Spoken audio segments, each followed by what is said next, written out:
Hello and welcome to the Chiaroscuro Jazz Podcasts. I'm George Graham, Director of Artistry and Repertoire for the Venerable Jazz label, celebrating our 50th anniversary and featuring over 100 titles by some of the world's great jazz musicians. This time we feature Soprano Summit, a long-running collaboration between reedmen Bob Wilber and Kenny DeVerne starting in the 1970s. They recorded 4 albums for Chiaroscuro between 1976 and 1992. Bob Wilber, who passed away in 2019, was a longtime advocate for classic jazz styles and was a student of Sidney Bechet, one of the most influential of the early generation of jazz musicians. Bechet's instrument was the soprano sax, and he developed a distinctive sound, so Bob Wilber took up the instrument, but was also known for playing a variety of reed instruments including baritone sax, C melody sax, tenor sax, and clarinet. Starting in the late 1940s, he led Dixieland-style groups in the Boston area, whose members included influential pianist Dick Wellstud. Kenny DeVerne, a Long Island native who passed away in 2006, specialized in clarinet. He was a founding member of the world's greatest jazz band of Yank Lawson and Bob Haggart. Previously, he played with the Dukes of Dixieland. DeVerne also took up the soprano sax at that time and was at a jazz party in Colorado where he met Bob Wilber, and they began their collaboration, which became a very successful group in the traditional jazz world. They first recorded together as Soprano Summit in 1974 for World Jazz Records and made their Chiaroscuro debut in 1976 with the album called Shalamo Blues, which they followed in 1977 with Crazy Rhythm. Those albums have then combined as a 2-disc set simply called Soprano Summit. Here's a great version of the old novelty song Nagasaki from 1976, followed by Oh Daddy from 1977. The personnel includes Marty Gross on guitar, George DeVivier on bass, and Fred Stoll on drums on the first piece, and Bobby Rosengarten on the second. Bob Wilber and Kenny DeVerne on soprano saxes.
Oh Daddy, preceded by Nagasaki from the Soprano Summit album on Chiaroscuro from 1976 and 1977.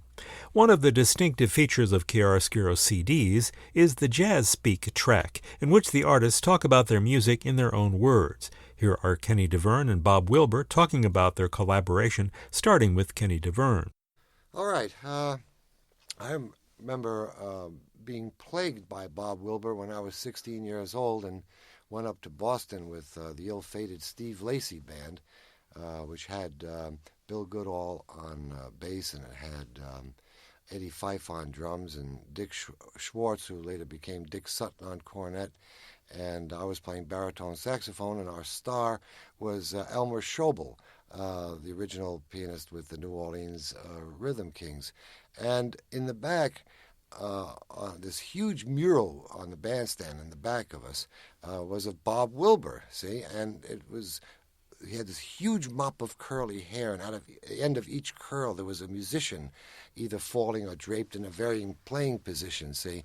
And every time I'd turn around, I would look and I'd see this, this Bob Wilber looming larger than life at me. And of course I was, 16 years old. The year was 1951.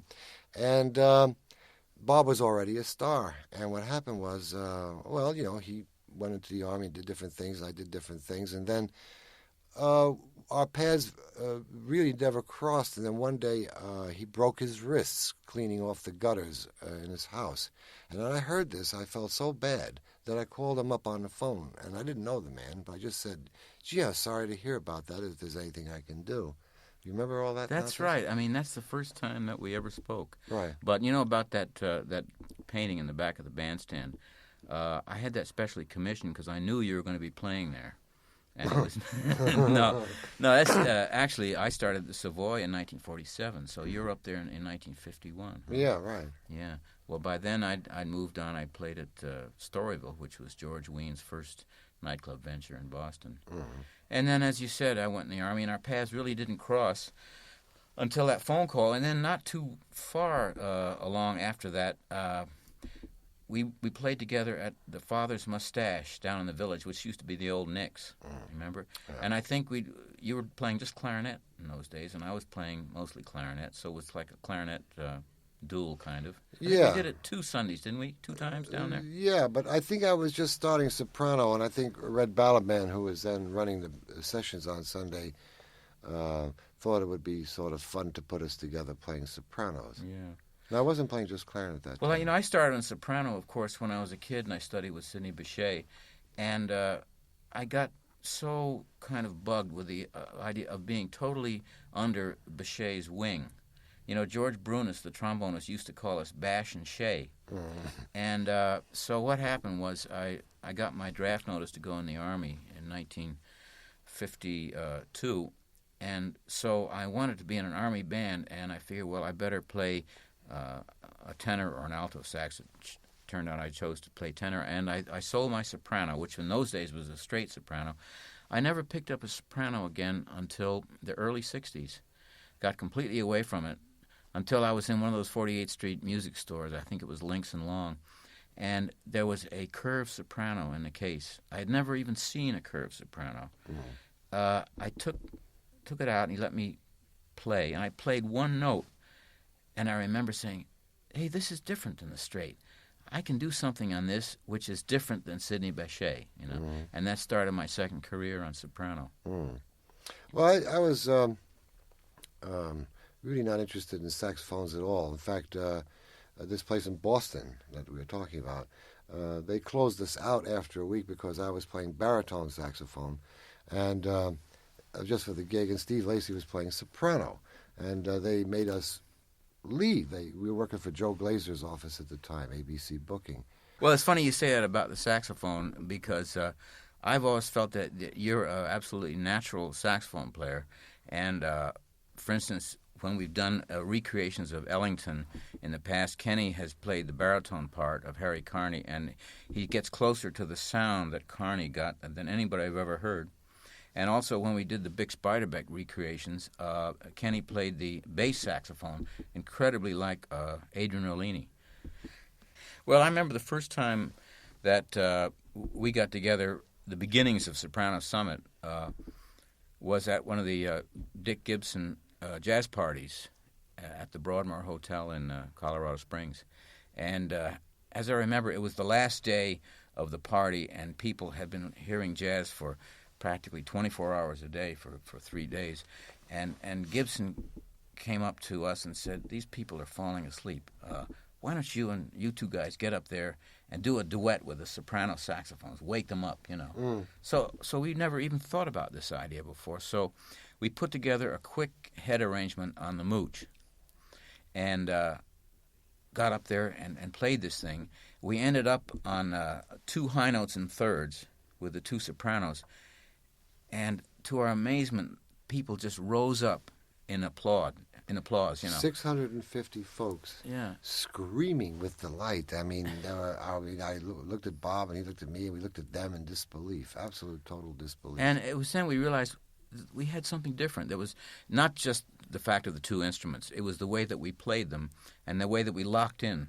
Yeah, I always say to Bob that when the 2 of us play 2 notes, you'll hear a third note present, a harmonic that suddenly appears. There's a richness that you could take any 2 players on the same instruments anywhere in the world, and they're not going to get the same timbre, or they're not going to work. The harmonics are not going to leap out like when he and I get together. It's a phenomenal thing. Kenny DeVerne and Bob Wilbur talking about their collaboration as Soprano Summit.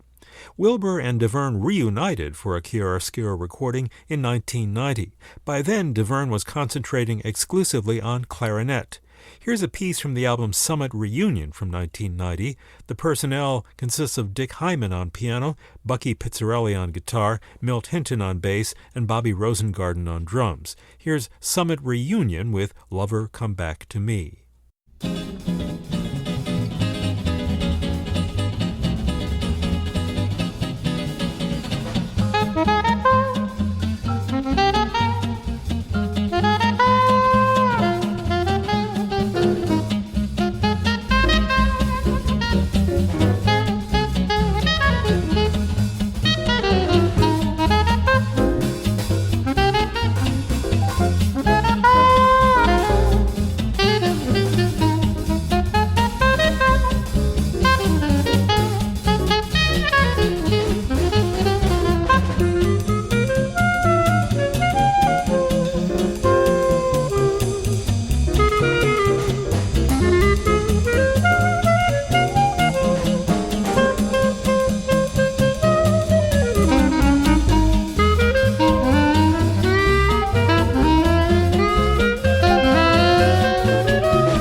Lover Come Back to Me from the Summit Reunion album on Chiaroscuro. Here again are Bob Wilber and Kenny DeVerne talking about that reunion recording. That band is back together here in the recording studio in 1990. George DeVivier is not with us anymore, late, very great bass player, but Milt is just... he's phenomenal. He seems to get better all the time. Well, it's the like you might call it a reunion, the first time in 17 years that all of us have been recording together legitimately. I mean, we've been in situations, all of us here, but not collectively, not as a unit. We'll always have some different musician playing one of the instruments, and this is very, very special because this is basically a reunion from probably the best period and best recording that we've done.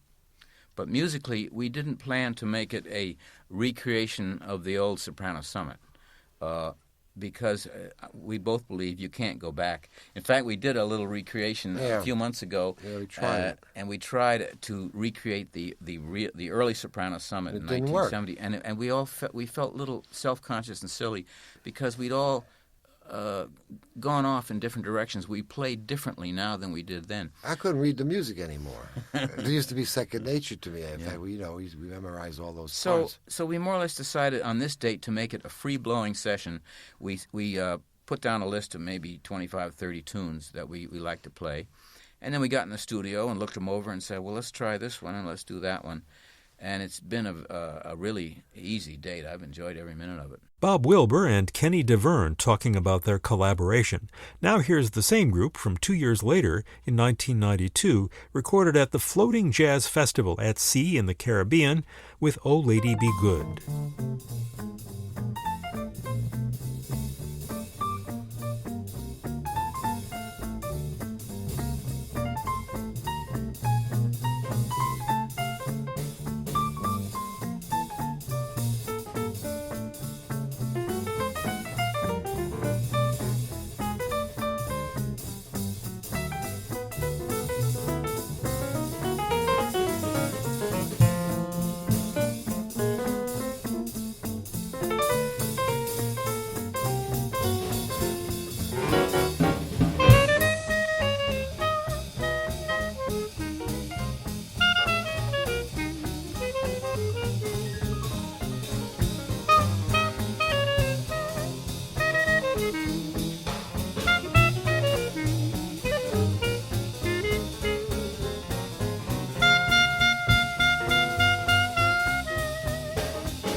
Oh Lady Be Good from the Chiaroscuro album Summit Reunion 1992 with Kenny DeVerne on clarinet, Bob Wilbur on soprano sax, Dick Hyman on piano, Bucky Pizzarelli on guitar, Milt Hinton on bass, and Bobby Rosengarten on drums.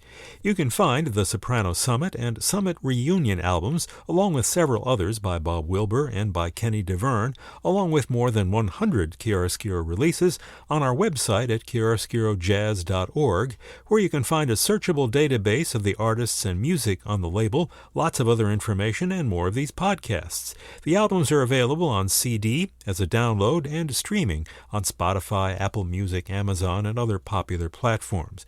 And you can also listen to continuous jazz from the over 100 albums available on Chiaroscuro 24 hours a day on the Chiaroscuro channel, available at the Chiaroscuro website.